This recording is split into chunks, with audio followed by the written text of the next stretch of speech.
Welcome to the Daily Plunge. We're in the book of 2 Samuel, chapter 19, verses 1 through 45. Really going to emphasize the beginning, though. After news comes to David that his son Absalom has been killed, he goes into great grieving. And I think in many ways, yes, he's grieving for Absalom, a guy who wanted to see him dead. But really, I think it's all of the brokenness of David's family and his life is bearing down on him. That he's recognizing that the chickens have come home to roost for his affair with Bathsheba, for conspiring to murder Uriah, for being an inefficient father with Amnon, Tamar, and Absalom. And all of this is coming home, that he is just a broken man crying. Joab,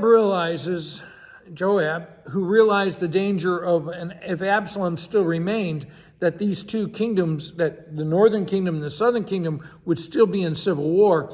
He's the one who brought an end to it. And he now recognizes and says to the king, you need to get your butt down there. He says, you are shaming the people who saved your life. That the army whose hearts were not stolen by Absalom now have to steal it back into the city.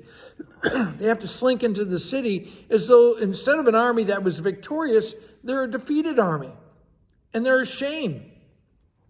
And Joab says to David, you love those who hate you. You are loyal to those who are disloyal to you.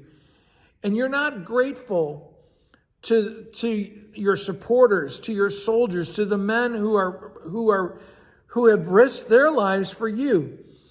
And he says to him, you don't realize that we're still in great danger because there's still a larger army to the north of us who could come against us. You need to get out there and get things back together. And so David pulls himself together, presents himself to the army, who is happy to see him acclaim them for what they have done. But we're told about Israel and about how they go back to their towns, but now they're debating amongst themselves. And there's some who say, are we going to bring back the king? Referring to David. He's the one who brought us together as a nation, who defeated our enemy the Philistines. And they refer to him as Absalom. They don't refer to him as king. They said that guy that we lifted up, that we anointed a main king. Well, Absalom, he's dead now. So are we going to go back to our king?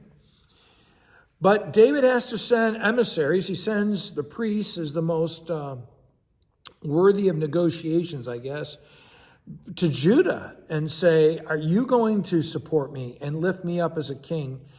And in a way, David is once again back at the very beginning of his kingship, where he's trying to he's trying to reconcile and unite these two different kingdoms into one. And to bring healing to a broken nation. One of the things that's interesting, as part of this, he says, okay, I'm going to make Amasa general instead of Joab. But later in the book, Joab murders Amasa. And then Shimei comes to him and begs for mercy, and he repents of his actions. And David says, all right, I'll give you a reprieve. But later in 1 Kings chapter 2, he will be executed. And so there's an effort at reconciliation, but there's still some real brokenness happening in the kingdom of David and amongst the people of God.